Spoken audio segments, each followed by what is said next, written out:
नमस्कार दोस्तों, कैसे हैं आप लोग। उम्मीद करता हूं अच्छे होंगे। चलिए आज हम लोग देखेंगे एडुटेरिया का सेट नंबर 22 पूरे विस्तार के साथ। इससे हमारे बहुत सारे क्वेश्चन क्लियर हो जाएंगे। देखते हैं आज का पहला प्रश्न, और प्रश्न है इनमें से किसे स्टेनोस्फीयर के नाम से जाना जाता है। तो किसे जाना जाता है? मेंटल के ऊपरी भाग, मेंटल के ऊपरी तरल भाग को हम लोग स्टेनोस्फीयर कहते हैं। अच्छा, लिथोस्फीयर किसे कहते हैं? लिथोस्फीयर तो क्रस्ट और मेंटल के ऊपरी ठोस भाग को, क्रस्ट और मेंटल दोनों के बीच का ठोस भाग को हम लोग लिथोस्फीयर कहते हैं, और तरल भाग को हम लोग क्या कहते हैं? स्टेनोस्फीयर। तो लिथोस्फीयर स्टेनोस्फीयर से ऊपर होता है, और लिथोस्फीयर से ऊपर क्या होता है? वायुमंडल। क्या होता है? वायुमंडल। अच्छा, पृथ्वी के आंतरिक भाग को हम लोग 3 भाग में बांटते हैं। एक भूपर पट्टी जिसे हम लोग क्रस्ट कहते हैं, और दूसरा मेंटल, और तीसरा कोर। भूपर पट्टी पृथ्वी के ऊपरी भाग से 34 किलोमीटर नीचे तक लगभग क्या कहलाता है? भूपर पट्टी। और वहाँ से 2900 किलोमीटर तक मेंटल के दायरे में आता है, और उससे नीचे केंद्र तक मेरा क्या आता है? कोर के रूप में। किसके रूप में? कोर के रूप में।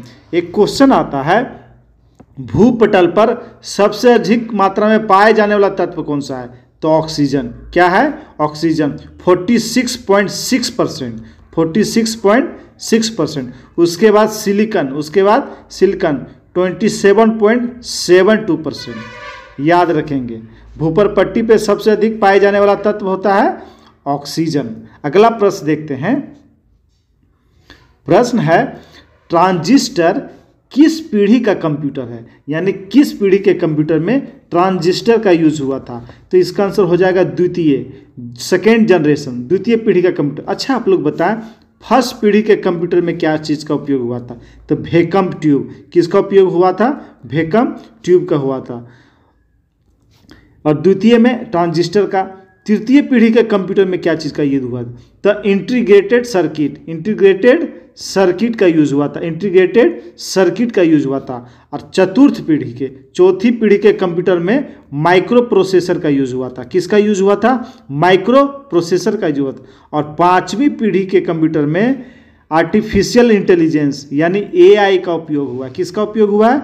AI के उपयोग हुआ है। अच्छा, कंप्यूटर फादर ऑफ कंप्यूटर किसे कहते हैं? चार्ल्स बेबेज को। किसे कहते हैं? चार्ल्स बेबेज को कहते हैं। चलिए अगला प्रश्न देखते हैं।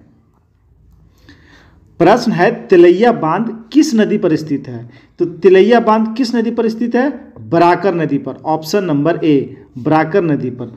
दामोदर नदी पर दामोदर घाटी परियोजना है। दामोदर नदी पर दामोदर घाटी परियोजना। और दुर्गा बैराज किस नदी पर? दामोदर नदी पर। अजय नदी ये क्यूल के आसपास जाके गंगा में मिलती है। चलिए आगे देखते हैं। और प्रश्न है, निम्नलिखित में से कौन सी झील 2 भारतीय राज्यों के साथ सीमा साझा करता है? तो ये पुलिकट झील। तो 2 भारतीय राज्य कौन कौन? तमिलनाडु और आंध्र प्रदेश, ये दोनों के सीमा पर स्थित है पुलिकट झील। अच्छा, लोनार झील कहाँ है? महाराष्ट्र में। कहाँ है? महाराष्ट्र में लोनार झील। कोलेरू झील कहाँ है? आंध्र प्रदेश। कोलेरू झील कहाँ है? आंध्र प्रदेश में है। चिल्का झील उड़ीसा में। क्वेश्चन आता है, अष्टमुडी झील कहाँ है? केरल में। अष्टमुडी झील केरल में। और नागिन झील जम्मू कश्मीर में है। चलिए आगे देखते हैं। प्रश्न है, पीर पंजाल श्रेणी स्थित है। तो पीर पंजाल श्रेणी कहाँ स्थित है? जम्मू कश्मीर है। ऑप्शन नंबर ए, कहाँ? जम्मू कश्मीर में। अच्छा, एक क्वेश्चन आता है कि जोजिला दर्रा का निर्माण किस नदी से हुआ है? तो जोजिला दर्रे का निर्माण सिंधु नदी से हुआ है। किस नदी से? सिंधु नदी से। अच्छा, आप लोग बताएं, सतलज नदी से किस दर्रे का निर्माण हुआ है? सतलज नदी से किस दर्रे का निर्माण हुआ है? तो शिव किला दर्रा। कौन दर्रा? शिव किला दर्रा। अच्छा, जलेप्पा दर्रा का निर्माण तीस्ता नदी से हुआ है। किस नदी से? तीस्ता नदी से हुआ है। अच्छा, भारत में ब्रह्मपुत्र नदी प्रवेश करती है, किस दर्रे से होकर प्रवेश करती है? तो यांगयाप दर्रा। कौन सा दर्रा? यांगयाप दर्रा से भारत में ब्रह्मपुत्र नदी। यांगयाप दर्रा कहाँ है? अरुणाचल प्रदेश। कहाँ है? अरुणाचल प्रदेश।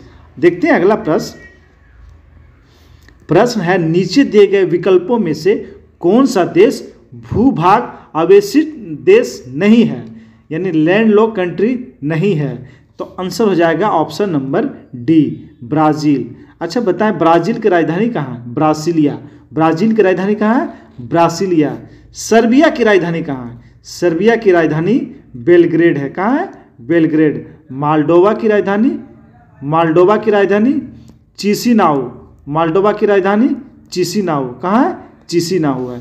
चलिए देखते हैं अगला प्रश्न। यह भी बहुत इंपॉर्टेंट प्रश्न है। चीन के साथ कितने भारतीय राज्य सीमा साझा करते हैं?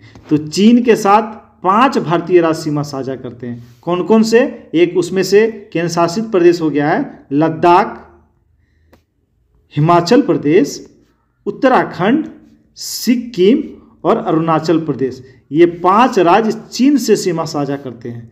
अच्छा, आप लोग बताएं, बांग्लादेश से कितने राज्य सीमा साझा करते हैं? बांग्लादेश से, तो बांग्लादेश से भी 5 राज्य सीमा साझा करते हैं। वेस्ट बंगाल, आसाम, मेघालय, मिजोरम और त्रिपुरा।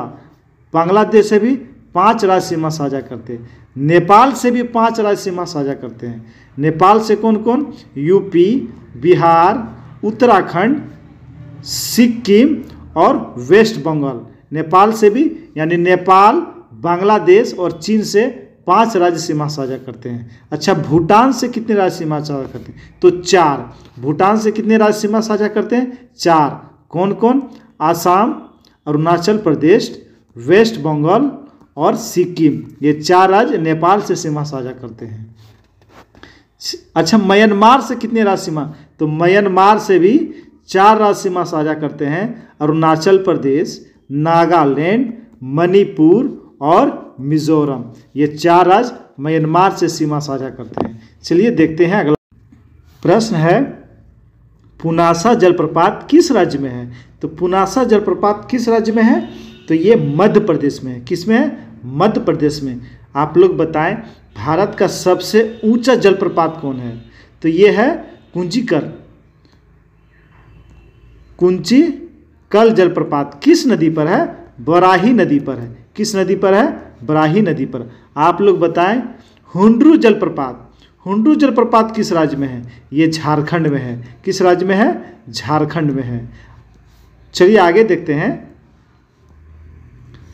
प्रश्न है, उपभोक्ता की बचत का सिद्धांत निम्न में से किसने दिया था? तो उपभोक्ता की बचत का सिद्धांत किसने दिया था? रोडन ने। Option number C. किसने दिया था? रोडन ने दिया था। अगला प्रश्न देखते हैं। प्रश्न है, क्षेत्रीय ग्रामीण बैंक की स्थापना किस समिति के सिफारिश पर की गई थी? तो किस समिति के सिफारिश पर की गई थी? भंडारी समिति। ऑप्शन नंबर डी, भंडारी समिति। शिव रमन समिति, इसी के सिफारिश पर भारत में नाबार्ड की स्थापना की गई। किसकी स्थापना किया गया? नाबार्ड की स्थापना 1982 में। गोस्वामी समिति, ये चुनाव सुधार से संबंधित समिति था। चुनाव सुधार से संबंधित समिति था। महाजन समिति चीनी उद्योग से संबंधित था। महाजन समिति चीनी उद्योग से संबंधित था। चलिए अगला प्रश्न देखते हैं। बाल गंगाधर तिलक किस अखबार का संपादन करते थे? तो हम लोग जानते हैं केसरी और मराठा। तो option number A. Option number A. अच्छा, बंगाली जो पत्र था, इसके संपादक कौन थे? तो इसके संपादक थे गिरीश चंद्र घोष।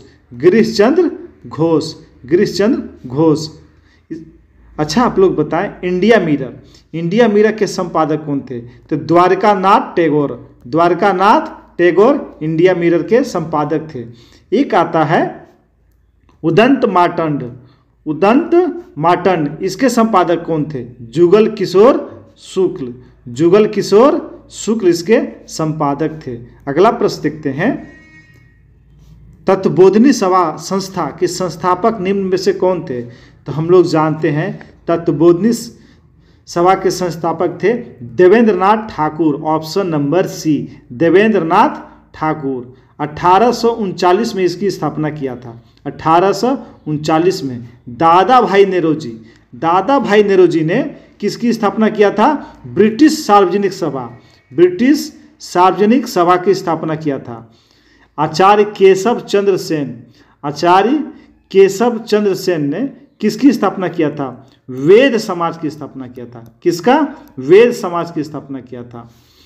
और बोमेश चंद्र बनर्जी ने यूनाइटेड इंडियन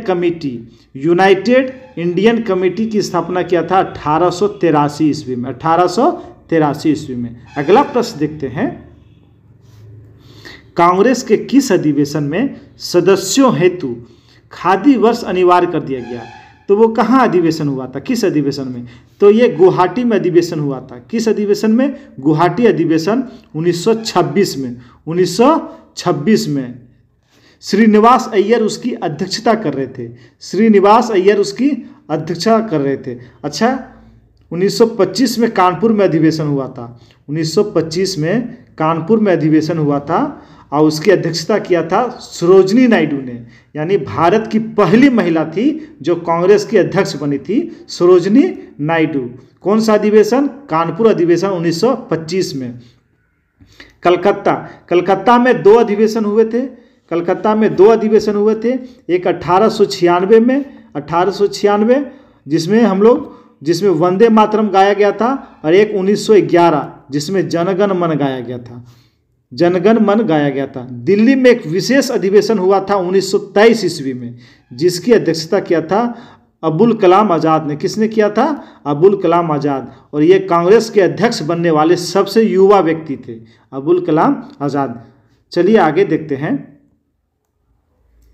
प्रश्न है, भारतीय संविधान के लिए प्रथम संशोधन विधेयक कब लाया गया? तो कब लाया गया? 1951 में। भारतीय संविधान में पहला संशोधन कब हुआ था? 1951 में।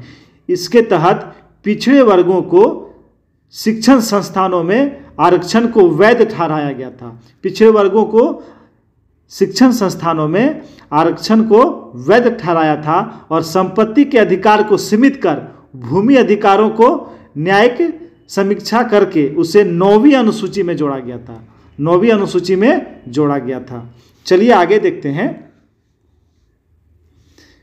प्रश्न है, इंडिया वॉर ऑफ इंडिपेंडेंस 1857 के लेखक कौन थे? तो इसके लेखक थे वीडी सावरकर। कौन थे?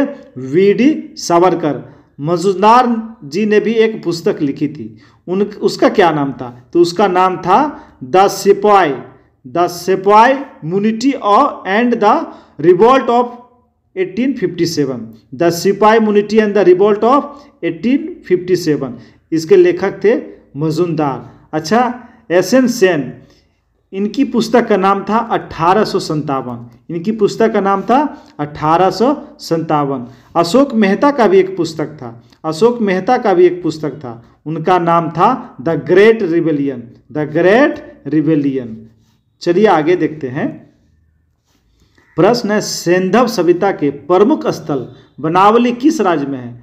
तो बनावली किस राज्य में है? तो ये हरियाणा में है। किस राज्य में है? हरियाणा में। हरियाणा के हिसार जिले में। किस नदी के किनारे है? रंगोई नदी के किनारे। किस नदी के किनारे? और इसका खोजकर्ता कौन थे? रविंदर बिष्ट। कौन थे? रविंदर बिष्ट इसके खोजकर्ता थे। रंगपुर कहाँ है? गुजरात में। रंगपुर, धोलावीरा, लोथल, ये सारे कहाँ हैं? गुजरात में। पंजाब में रोपड़ किस राज्य में है? पंजाब में। रोपड़ किस नदी के किनारे? सतलज नदी के किनारे। किस नदी के किनारे? सतलज नदी के किनारे। सिंध प्रांत पाकिस्तान में मोहनजोदड़ो कहाँ है? पाकिस्तान के सिंध प्रांत में। और किस नदी के किनारे है? सिंधु नदी के किनारे है। चलिए आगे देखते हैं।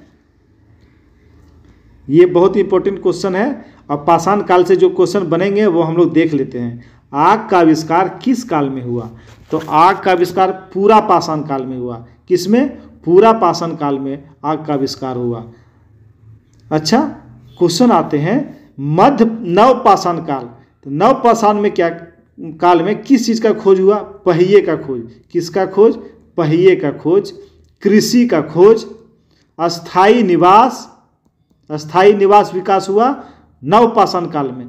और कुत्ते को पालतू पशु बनाया गया नवपाषाण काल में। तो याद रखेंगे, इससे क्वेश्चन हमेशा आते हैं। अच्छा, मध्य पाषाण काल का मुख्य बातें, तो मध्य पाषाण काल के मुख्य बातें थे अंत्योष्टि कार्यक्रम, अंत्योष्टि कार्यक्रम, और माइक्रोलिथ यानी छोटे छोटे औजार, सींग से या हड्डियों से निर्मित औजार।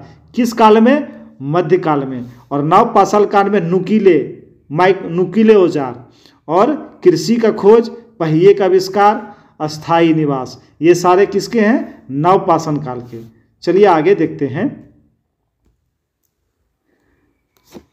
प्रश्न है निम्नलिखित औद्योगिक कस्बों में से छोटा नागपुर का पठार स्थित है।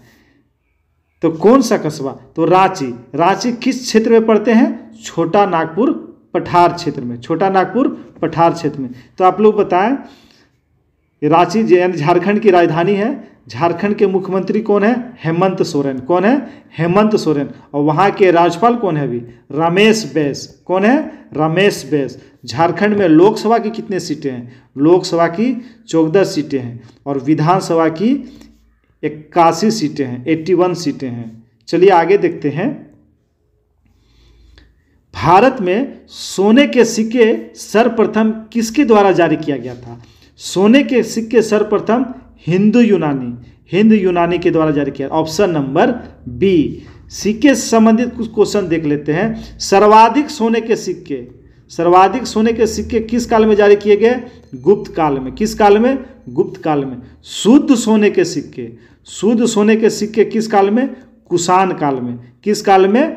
कुषाण काल में। अच्छा, आप लोग बताएं, सीसा का सिक्के सातवाहन काल। चमड़ा का सिक्का किसके द्वारा जारी हुआ? हुमायूं के द्वारा। किसके द्वारा? हुमायूं के द्वारा। चांदी के सिक्के किसने जारी किए? विक्रमादित्य ने, यानी चंद्रगुप्त द्वितीय ने। अच्छा, पंचमा और आहत सिक्के किस काल में? पंचमा और आहत सिक्के मौर्य काल में। किस काल में? मौर्य काल में। चलिए अगला प्रश्न देखते हैं। प्रश्न है राष्ट्रीय ग्रामीण स्वास्थ्य मिशन किस पंचवर्षीय योजना में शुरू की गई थी? तो ये किस पंचवर्षीय योजना में शुरू किया गया था? 10वीं पंचवर्षीय, यानी 10वीं पंचवर्षीय योजना में शुरू किया था, जिसका लक्ष्य क्या था कि अगले 10 वर्षों में प्रति व्यक्ति आय को दुगना करना। अगले 10 वर्षों में प्रति व्यक्ति आय को दुगना करना। 9वीं पंचवर्षीय योजना का क्या लक्ष्य था? न्यायपूर्ण वितरण और समानता के साथ विकास। 11वीं पंचवर्षीय योजना का क्या लक्ष्य था? तो तीव्रतम एवं समावेशी विकास। इससे क्वेश्चन आते हैं। तीव्रतम एवं समावेशी विकास 11वीं पंचवर्षीय योजना। और 12वीं पंचवर्षीय योजना के दौरान बताएं इसका क्या मुख्य लक्ष्य था? तो तीव्र प्लस अधिक समावेशी एवं धारीय विकास। तीव्र प्लस अधिक समावेशी और धारीय विकास इसका मुख्य लक्ष्य था। अच्छा, इसका एक और लक्ष्य क्या था? तो 12वीं पंचवर्षीय योजना के दौरान 12 मासी सड़कों का लक्ष्य निर्धारण किया गया था, और सभी गांवों को विद्युतीकरण करना इसका लक्ष्य था। चलिए अगला प्रश्न देख लेते हैं। प्रश्न है भारत में खाद्य प्रबंधन का निम्न में से कौन सा उद्देश्य नहीं है? यानी खाद्य प्रबंधन, यानी खाने वाले अनाजों का प्रबंधन हम लोग कैसे करें, उसका कौन सा उद्देश्य नहीं है? खाद्यान्नों का निर्यात, ये गलत है, ये खाद्य प्रबंधन में नहीं आता है। खाद्यान्नों का वितरण आता है, खाद्यान्नों की खरीद आता है, खाद्यान्नों का रख रखाव आता है। तो ऑप्शन नंबर ए। चलिए आगे देखते हैं। प्रश्न है ब्रह्मसूत्र पुस्तक निम्नलिखित में से किस संप्रदाय से संबंधित है? तो ब्रह्मसूत्र पुस्तक किस संप्रदाय से संबंधित है? तो इसका आंसर हो जाएगा श्री वैष्णव संप्रदाय। ऑप्शन नंबर डी, श्री वैष्णव संप्रदाय। अच्छा आप लोग बताएं, रामानंद के जो शिष्य थे, रामानंद के प्रमुख शिष्य कौन कौन थे? तो तुलसीदास, कबीर, वल्लभाचार्य, चेतन, ये सब किसके शिष्य थे? ये सब दो गुटों में, दो संप्रदाय में बट गए थे। एक सगुण संप्रदाय, एक सगुण संप्रदाय और एक निर्गुण संप्रदाय, एक निर्गुण संप्रदाय। सगुण संप्रदाय से कौन कौन इसके शिष्य थे? तो तुलसीदास, सूरदास, चेतन, मीराबाई, ये सारे सगुण संप्रदाय से थे। सगुण संप्रदाय पुनर्जन्म में विश्वास करती थी। और निर्गुण संप्रदाय से कौन संबंधित थे? कबीर। कौन संबंधित थे? कबीर। निर्गुण संप्रदाय भगवान के निराकार रूप को पूजते थे। भगवान के निराकार रूप को कौन पूजते थे? निर्गुण संप्रदाय। चलिए अगला प्रश्न देखते हैं। प्रश्न है, निम्नलिखित में से किसके द्वारा सेना को नगद वेतन देने एवं अस्थायी सेना का नींव रखा गया? तो अलाउद्दीन खिलजी के द्वारा। Option number B, Alauddin Khilji के द्वारा। अलाउद्दीन खिलजी ने क्या क्या चीज़ का निर्माण किया? जमैयत खाना मस्जिद, अलाई दरवाज़ा, सीरी का किला, हजार खंबा महल, ये सारे का निर्माण किसने किया था? अलाउद्दीन खिलजी ने। अलाउद्दीन खिलजी ने देवी सिद्धांत चलाया था। क्वेश्चन आया हुआ है, देवी सिद्धांत किसके द्वारा चलाया गया था? तो किसके द्वारा? अलाउद्दीन खिलजी के द्वारा। अलाउद्दीन खिलजी ने सिकंदर सानी की उपाधि धारण की। कौन सा उपाधि? सिकंदर सानी की उपाधि धारण की। और इनके द्वारा दो नया कर लगाया गया था, एक चराई कर और एक गढ़ी कर। चराई कर और गढ़ी कर। चराई कर दुधारू पशुओं पर लगाया जाता था और गढ़ी कर घर और झोपड़ियों पर लगाया जाता था। चलिए अगला प्रश्न देखते हैं। प्रश्न है, कैबिनेट मिशन के प्रस्ताव पर गठित अंतरिम मंत्रिमंडल में उद्योग एवं आपूर्ति मंत्री कौन थे? उद्योग तथा आपूर्ति मंत्री कौन थे? तो जॉन मैथाई। कौन थे? जॉन मैथाई। 2 सितंबर 1946 को अंतरिम सरकार का गठन किया गया था। अंतरिम सरकार का गठन किया गया था, जिसके गृह और सूचना मंत्री थे सरदार वल्लभ भाई पटेल। रक्षा मंत्री थे बलदेव सिंह। शिक्षा मंत्री थे राजगोपालाचारी। अच्छा, इसमें ऑप्शन है राजेंद्र प्रसाद। तो राजेंद्र प्रसाद दोनों में, यानी अंतरिम मंत्रिमंडल और स्वतंत्र भारत का जो पहला मंत्रिमंडल था, दोनों में ये कृषि और खाद्य मंत्री थे। डॉक्टर श्यामा प्रसाद मुखर्जी स्वतंत्रता के बाद जो मंत्रिमंडल गठन हुआ था, उसके ये कौन थे? तो उसके उद्योग मंत्री थे। कौन थे? उद्योग मंत्री थे। अब BN गोडकिल स्वतंत्रता प्राप्ति के बाद जो गठन हुआ था, उसके कौन मंत्री थे? खान ऊर्जा और कार्य मंत्री थे गोडगिल। चलिए आगे देखते हैं नेक्स्ट क्वेश्चन। क्वेश्चन है, निम्नलिखित में से किस अधिनियम द्वारा गवर्नर जनरल की परिषद के विधायी एवं प्रशासनिक कार्यों को अलग कर दिया गया था? तो विधायी और प्रशासनिक कार्यों को कौन सा अधिनियम के द्वारा अलग किया गया था? तो ये 1853 का चार्टर अधिनियम। Option number A. अच्छा आप लोग बताएं, 1858 का भारत शासक अधिनियम, इसके तहत क्या हुआ था? तो 1858 के भारत शासक अधिनियम के तहत मंत्री पद की व्यवस्था किया गया और भारत में एक राज सचिव की नियुक्ति किया गया। 1892 का भारत परिषद अधिनियम के द्वारा अप्रत्यक्ष चुनाव पद्धति प्रारंभ हुई और बजट पर बहस करने और कार्यकारिणी से सवाल पूछने का अधिकार दिया गया था। 1919 के भारत शासक अधिनियम के तहत क्या हुआ था? तो कार्यकारी परिषद के 6 सदस्यों में से 3 भारतीय सदस्य को रखना अनिवार्य कर दिया गया था और महिलाओं को पहली बार मताधिकार का अधिकार मिला और सिख और एंग्लो इनके लिए पृथक प्रतिनिधित्व का प्रावधान किया गया था। कब? 1919 का भारत शासक अधिनियम के तहत। अगला प्रश्न देखते हैं। प्रश्न है, निम्नलिखित में कौन सुलेमित नहीं है? पंचायत भाग 9 बिल्कुल सही, संघ राज्य क्षेत्र भाग 8 बिल्कुल सही, संघ राज्यों के अधीन सेवाएं भाग 13 ये गलत है, ऑप्शन नंबर सी। आपात उपबंध भाग 18 ये सही है। भाग 13 में क्या चीज़ का वर्णन है, तो भारत राज्य क्षेत्र के भीतर व्यापार वाणिज्य और समागम का वर्णन है। संघ राज्य क्षेत्रों के अधीन सेवाएं ये भाग 14 में है। किस में है, भाग 14 में है, भाग 14 में है। अच्छा भाग 13 में क्या है, 13 देख लिए हम लोग, भाग 14 भी देख लिए। भाग 15 में क्या है, निर्वाचन, 15 में क्या है, निर्वाचन, 15 में निर्वाचन। 16 में क्या है, कुछ वर्गों के विषय में उपबंध, कुछ विशेष वर्गों के विषय में उपबंध से संबंधित। भाग 17 में है राजभाषा, 17 में है राजभाषा, और 18 में है आपात उपबंध, 18 में है आपात उपबंध। चलिए अगला प्रश्न देखते हैं। प्रश्न है, भारतीय संविधान के प्रस्तावना में स्वतंत्रता, समता एवं बंधुत्व का आदर्श किस देश से लिया गया। हम लोग बहुत बार रिपीट किए हैं, फ्रांस से लिया गया। किससे, फ्रांस से लिया गया। जापान से क्या लिया गया, विधि द्वारा स्थापित प्रक्रिया, विधि द्वारा स्थापित प्रक्रिया किससे लिया गया है, जापान से।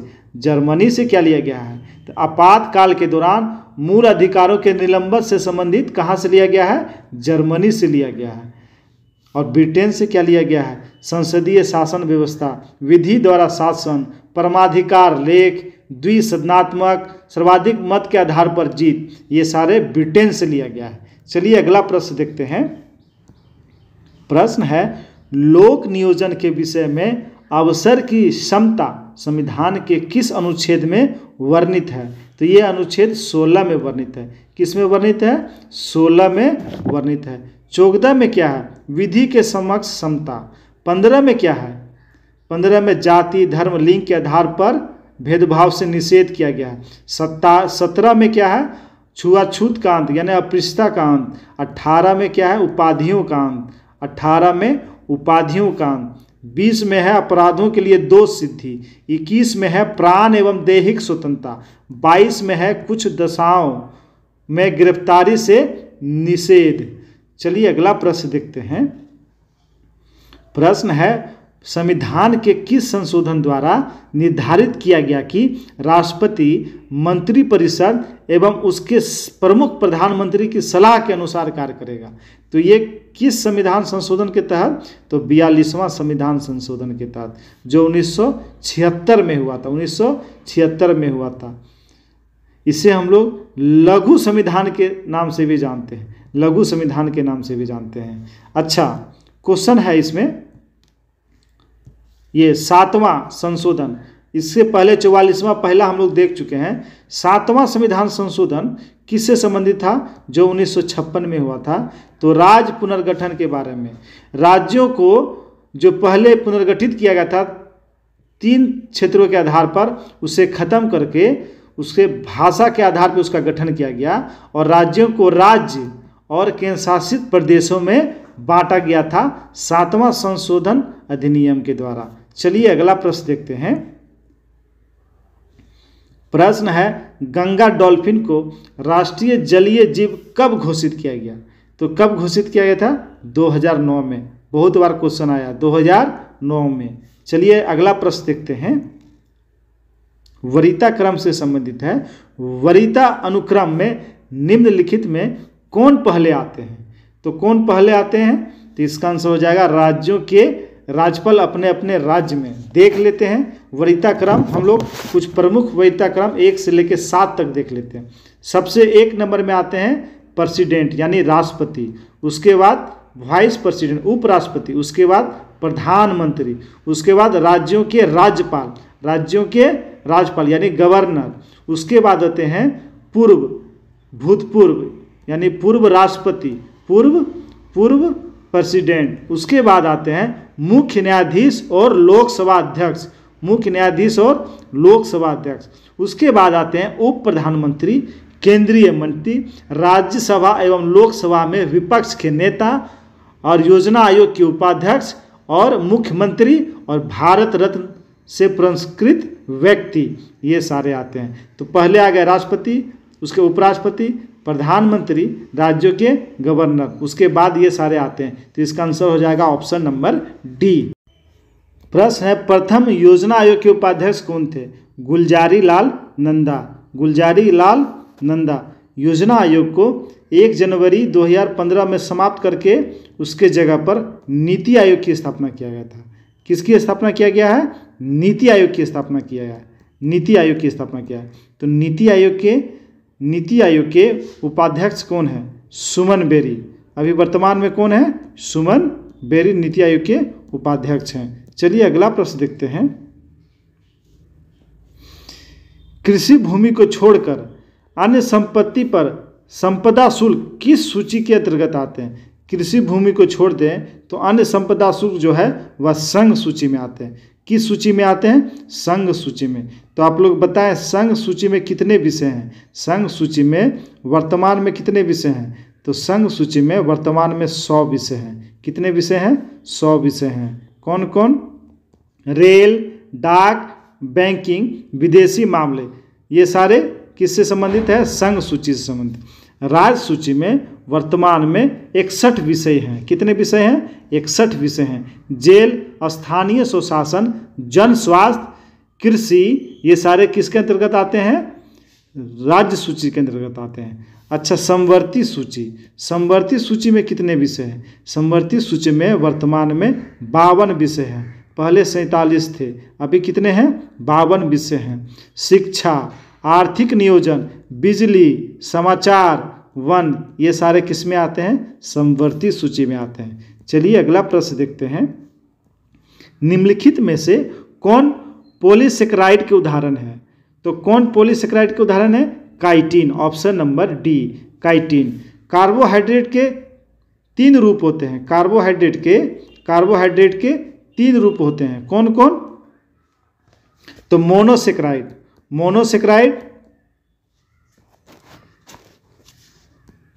उसके बाद डाइसेकेराइड और उसके बाद पॉलीसेकेराइड। देख लेते हैं तीनों का उदाहरण। मोनोसेकेराइड में क्या क्या आते हैं? तो ग्लूकोज, ग्लेक्टोज और मेनोज, ये सारे मोनोसेकेराइड के अंतर्गत आते हैं। ये सबसे सरल रूप होते हैं। डाइसेकेराइड, माल्टोज, सुक्रोज और लेक्टोज। माल्टोज, ग्लूकोज, सुक्रोज और लेक्टोज, ये डाइसेकेराइड के अंतर्गत आते हैं। पॉलीसेकेराइड के अंतर्गत काइटिन, स्टार्च और ग्लाइकोजेन, ये सारे पॉलीसेकेराइड के अंतर्गत आते हैं। याद रखेंगे, मोनोसेकेराइड के अंतर्गत क्या आते हैं? ग्लूकोज, ग्लेक्टोज और मेनोज। डाइसेकेराइड के अंतर्गत माल्टोज, सुक्रोज और लेक्टोज आते हैं।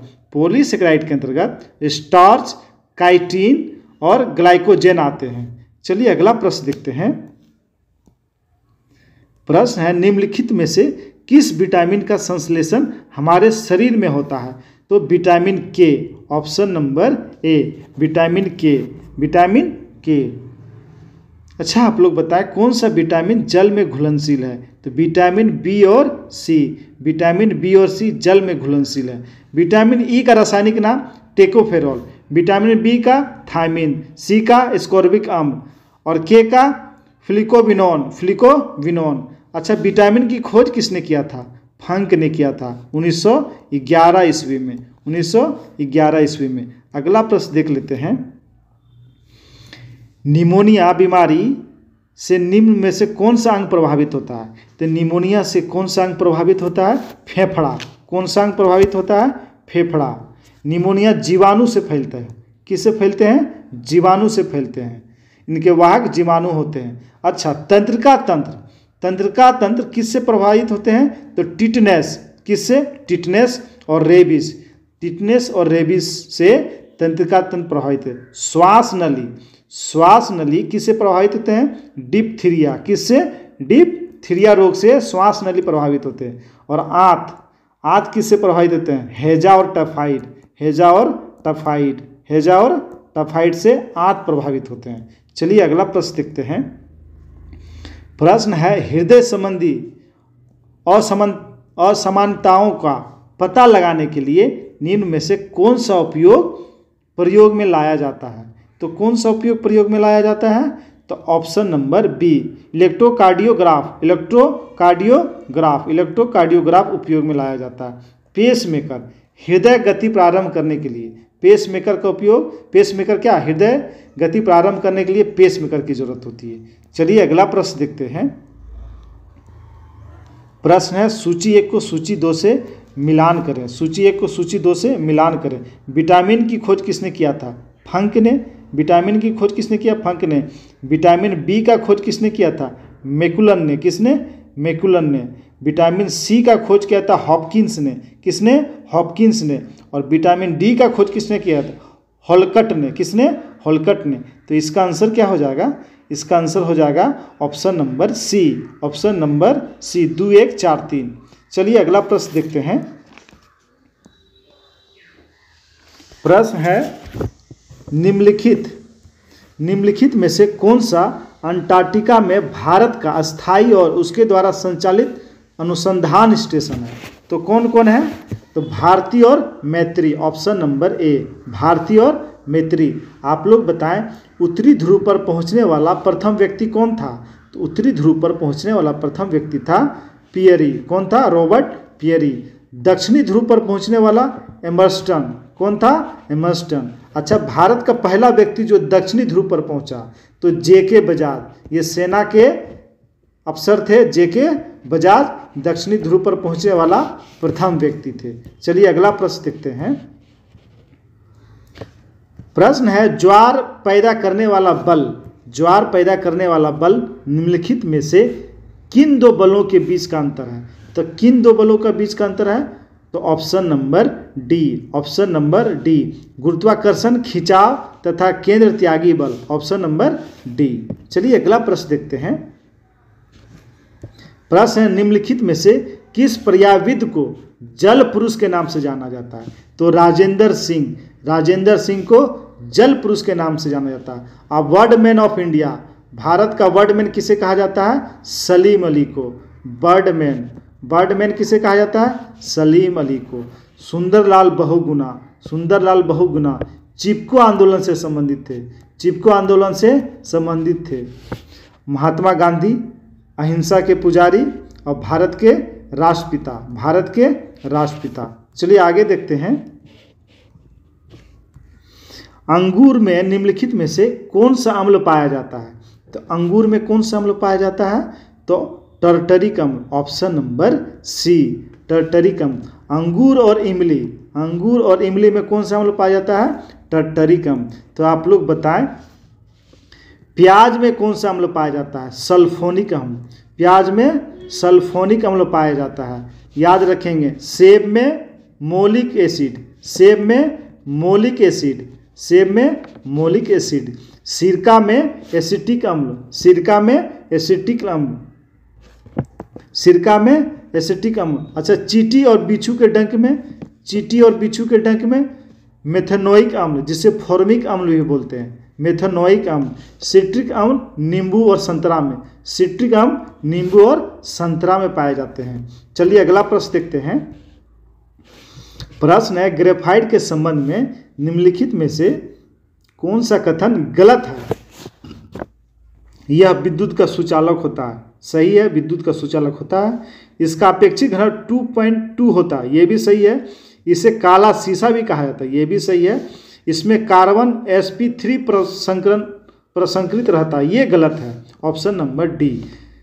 ग्रेफाइट में sp2 प्रसंकृत रहता है, हीरा में sp3 प्रसंकृत रहता है। हीरा में sp, कार्बन के दो अपूर्व होते हैं, हीरा और ग्रेफाइट। ग्रेफाइट सुचालक होता है विद्युत का, जबकि हीरा कुचालक होता है। चलिए आगे देखते हैं। प्रश्न है एल्किन श्रेणी का पहला सदस्य कौन है? तो एल्किन श्रेणी का पहला सदस्य कौन होगा? तो C2H4। Option number B, option number B, C2H4। अच्छा, एल्किन, एल्काइन और एल्केन तीनों का देख लेते हैं। एल्केन का संरचना सूत्र क्या होता है? तो एल्केन का होता है CnH2n+2, CnH2n+2। और इसका पहला सदस्य कौन होता है? CH4, जिसे हम लोग मीथेन कहते हैं। एल्किन का हम लोग देख लिए हैं। एल्किन का फॉर्मूला क्या होता है? CnH2n, CnH2n। और इसका पहला सदस्य क्या होता है? ये एथीन, क्या होता है, इथीन होता है। और ये एल्काइन, एल्काइन का सूत्र क्या होता है, एल्काइन का सूत्र क्या होता है, CnH2n-2 H2n-2। और इसका पहला सदस्य होता है C2H2 जिसे एथाइन कहते हैं, जिसे क्या कहते हैं, एथाइन कहते हैं। चलिए अगला प्रश्न देखते हैं। प्रश्न है केवल कार्बन हाइड्रोजन वाले कार्बन यौगिक निम्नलिखित में से क्या कहलाते हैं। तो केवल कार्बन और हाइड्रोजन होगा तो क्या कहलाएगा, हाइड्रोकार्बन। क्या कहलाएगा, हाइड्रोकार्बन। और कार्बन, हाइड्रोजन और ऑक्सीजन होगा तो क्या कहलाएगा, कार्बोहाइड्रेट। क्या कहलाएगा, कार्बोहाइड्रेट। चलिए आगे देखते हैं। प्रश्न है अवरक्त किरण के संबंध में कौन सा कथन सत्य है। देख लेते हैं कौन सा कथन। इसकी खोज हर्शेल ने किया था, हम लोग बहुत बार देखे हैं, हर्शेल ने ही अवरक्त किरण का खोज किया था। और यह विद्युत चुंबकीय तरंग भी होता है, इसका उपयोग कोहरों में फोटोग्राफी के लिए किया जाता है। तो ये सभी कथन सत्य है, ऑप्शन नंबर डी। अगला प्रश्न देखते हैं। प्रश्न है निम्नलिखित में किसकी विशिष्ट ऊष्मा सर्वाधिक है। तो लोहा की, किसकी, लोहा की सर्वाधिक विशिष्ट ऊष्मा जल का होता है। किसका होता है, जल का, 4200 जूल पर केजी केल्विन, पर केजी केल्विन। उसके बाद बर्फ का, उसके बाद बर्फ का 2100, बर्फ का कितना, 2100। उसके बाद लोहा का, लोहा का कितना होता है, 460 जूल पर केजी केल्विन। उसके बाद देख लेते हैं पारा का कितना होता है, पारा का 140 होता है। केरोसिन तेल का 210 होता है, केरोसिन तेल का 210 होता है। तो सबसे अधिक ऑप्शन के अनुसार क्या हो जाएगा, लोहा। ऑप्शन के अनुसार लोहा हो जाएगा। ऐसी जल का विशिष्ट ऊष्मा सबसे अधिक होता है, उसके बाद बर्फ का होता है। अगला प्रश्न देखते हैं। प्रश्न है अशुद्धि मिलाने पर किसी द्रव के क्वथनांक पर क्या प्रभाव पड़ता है। तो जब किसी द्रव में अशुद्धियाँ मिलाते हैं तो उसका क्वथनांक क्या होता है, बढ़ जाता है। क्या होता है, बढ़ जाता है। और दाब बढ़ाने से भी जल का क्वथनांक बढ़ता है। जब दाब बढ़ाएंगे तो जल का क्वथनांक बढ़ेगा, और जब दाब घटाएंगे तो द्रव का क्वथनांक घटेगा।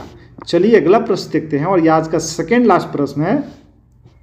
शुष्क सेल में विद्युत अपघटय के रूप में उपयोग किया जाता है। तो शुष्क सेल यानी सूखे सेल में विद्युत अपघटय के रूप में नौसादर का प्रयोग किया जाता है। Option number C. किसका प्रयोग किया जाता है, नौसादर का प्रयोग किया जाता है। देखते हैं आज का अंतिम प्रश्न। प्रश्न है सूची 1 को सूची 2 से मिलान करें, यानी इस उपकरण का आविष्कारक कौन था। बैटरी, तो बैटरी का आविष्कारक कौन था, हम लोग जानते हैं अलेक्जेंडर वोल्टा, बैटरी का वोल्टा। डायनमो का आविष्कारक कौन था, डायनमो का आविष्कारक माइकल फेराडे, बिल्कुल सामने सामने। ग्रामोफोन का आविष्कारक कौन था, तो ये Thomas Alva Edison, Thomas Alva Edison. और सेफ्टी लैम्प का एम्फ्रे डेवी, यानी इसका आंसर हो जाएगा option number B, option number B. दोस्तों ये था 50 प्रश्न जो बहुत ही महत्वपूर्ण प्रश्न है किसी भी एग्जाम के लिए। आप लोग अगर सेट लगाते होंगे तो इस वीडियो को देखने के बाद आपका जरूर उसमें स्कोर बढ़ता होगा। तो आप लोग से उम्मीद है वीडियो को शुरू से अंत तक देखिए, और जो भी एक्स्ट्रा पॉइंट हैं हो सके तो आप लोग उसे नोट कर लीजिए। अगर वीडियो आप लोग को